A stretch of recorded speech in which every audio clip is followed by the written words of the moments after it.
ఏ hi guys, ఇప్పుడే dacoit movie చూసి వచ్చాము. సినిమా ఎలా ఉందంటే నాకు పెద్దగా వర్కౌట్ కాలేదండి. ఎందుకంటే నేను డెకాయిట్ ట్రైలర్ కానీ టీజర్ చూసినప్పుడు కానీ మంచి యాక్షన్ సీక్వెన్స్ ఉంటాయని అనుకున్నాను. ఎందుకంటే అడుశేష్ మూవీ ఇంతకుముందు ప్రీవియస్ మూవీస్ ఏవి చూసుకున్నా కూడా ఖచ్చితంగా మంచి యాక్షన్ సీక్వెన్స్ ఉంటాయి. సో అదే ఎక్స్పెక్ట్ చేశాను నేను. అందులో మెయిన్ మనకు టైటిల్ కింద ఒక మంచి ప్రేమ కథ ఉంది కదా. సో నేను లవ్ స్టోరీస్ బాగా ఇష్టపడుతుంటాను కాబట్టి బాగానే ఉంటుంది. లవ్ స్టోరీ ఉంటుంది, యాక్షన్ సీక్వెన్సెస్ ఉంటాయి. సో బాగుంటుందని నేను అనుకున్నాను అనమాట వెళ్ళేటప్పుడే. అంటే మంచి ఇంప్రెస్తో వెళ్ళాను మూవీకి వెళ్ళేటప్పుడు. బట్ దానికి తగ్గట్టు అయితే లేదండి సినిమాలో. ఎందుకంటే అక్కడ లవ్ స్టోరీ కూడా ఫుల్ ప్లెజ్డ్గా లేదు. ఇక్కడ యాక్షన్ సీక్వెన్స్ కూడా ఏమైతే మనం టీజర్ ట్రైలర్లో ఎక్స్పెక్ట్ చేసామో అది అలా ఏం లేదనమాట. ఒక సీన్ తర్వాత ఇంకొక సీన్ మనం ప్రెడిక్ట్ చేయొచ్చు అనమాట, ఇలానే ఉంటుందని. అది గెస్ట్ చేయొచ్చు అనమాట ఈ సినిమాలో.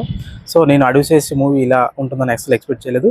తన మూవీస్ అంటే చాలా ఇష్టపడుతుంటాను, ఎందుకంటే ఒక ఇంటెన్సిటీ ఉంటుంది తన కళలో. నేను అది బాగా ఇష్టపడతాను. బట్ ఈ సినిమాలో మిస్ అయింది. కాకపోతే ఈ సినిమాలో మృణాల్ గురించి బాగా మాట్లాడుకోవాలండి. చాలా క్యూట్గా ఉంది అండ్ మంచి పర్ఫార్మెన్స్ కూడా చేశాను. సీతారామన్ సినిమా చూసినప్పటి నుంచి మృణాల్ అంటే బాగా ఇష్టం నాకు. తను బాగుంటుంది.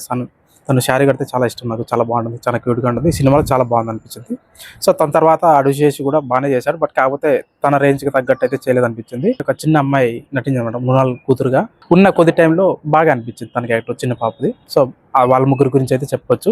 మిగతా వాళ్ళు మనకు ప్రకాష్ రాజు, సునీల్, ఇంకా కొంతమంది బాలీవుడ్ ఉన్నారన్నమాట యాక్టర్స్. సో వాళ్ళ గురించి పెద్దగా చెప్పాల్సిన స్కోప్ అయితే ఏమి ఉండదు అనమాట. నాకైతే సినిమా పెద్దగా అనిపించలేదండి. 5కి 2 అయితే ఇస్తాను నేను రేటింగ్. సో ఒకవేళ మీరు ఇప్పటికే చూస్తుంటే మీకు ఎలా అనిపించిందో ఒకసారి కామెంట్స్లో తెలియజేయండి. Thanks for watching. జై హింద్.